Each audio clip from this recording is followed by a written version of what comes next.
Hello mga kabukid, sa magandang araw sa inyo lahat. So ngayon mga kabukid, August ko lang ngayon. So kailangan ko kayong i-update dito sa ating backyard kung ano nang kaganapan. Halika kayo mga kabukid, samahan niyo ako. So yan mga kabukid, ito na pala yung ating mga native hens.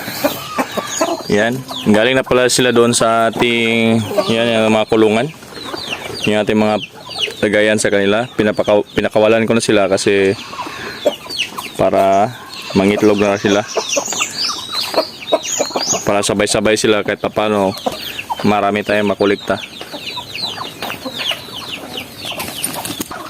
Yan, dito pala yung iba nangingitlog na rin.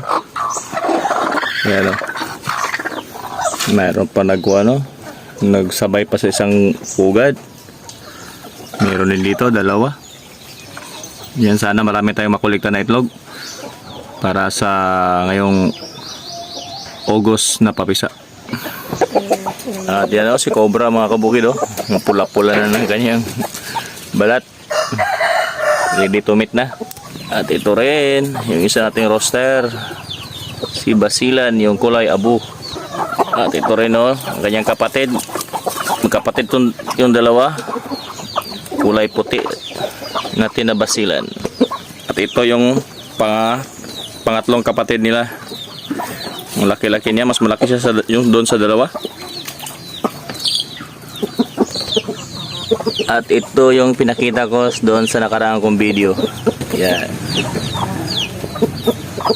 Sana makaproduce na tayo ng kanyang lahi. Kasi mayroong gustong bumili nito pero hindi ko bininta. Kasi hindi pa tayo nakapalahi sa kanya eh. Kasi gusto daw niya yung kulay nito.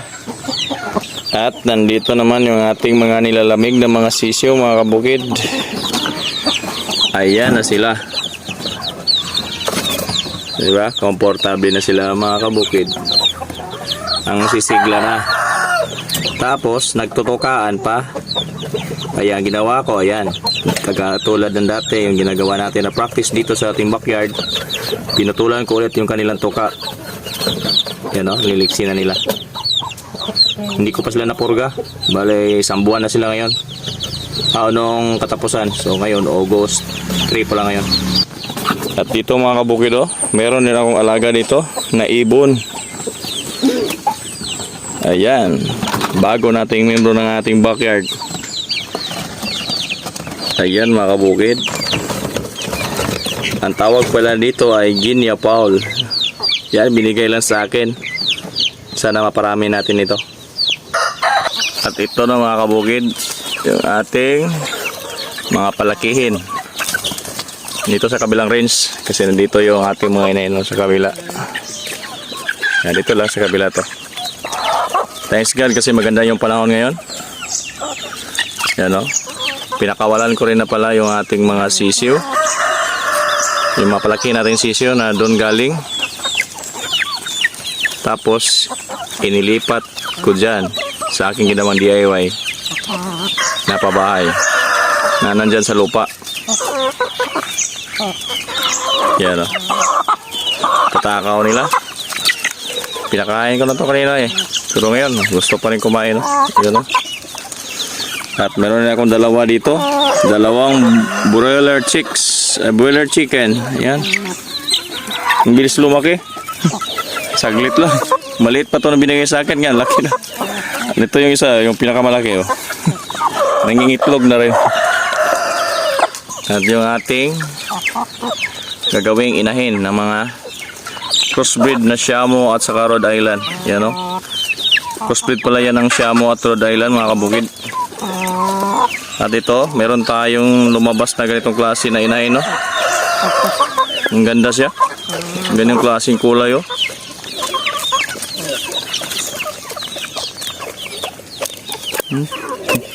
Takaw talaga nitong isa yung ating unang boiler.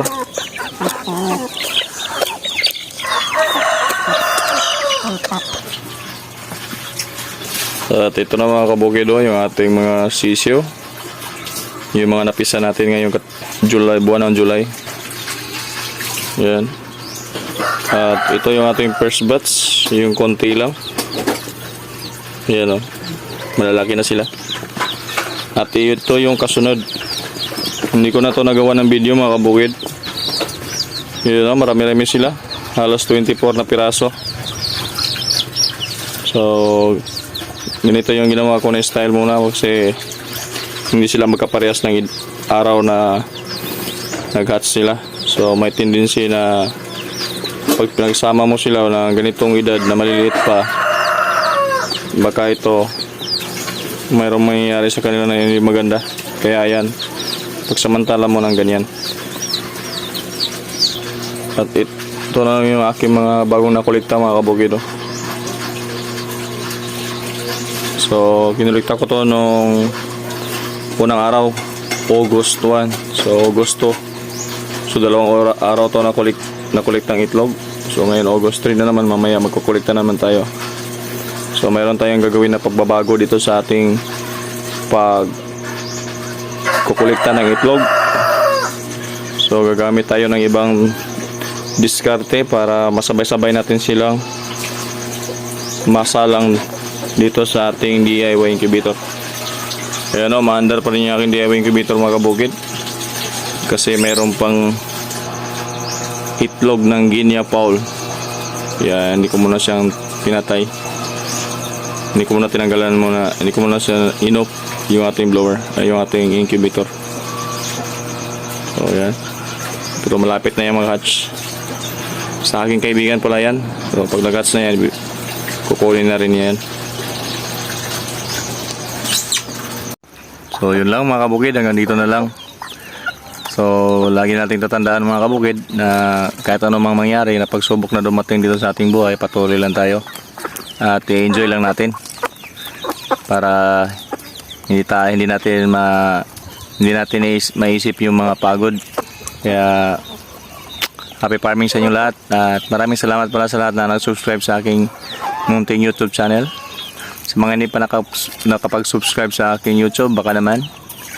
Kaya ganito lang, bye bye. See you in my next video mga kabukid. Happy farming sa inyo lahat.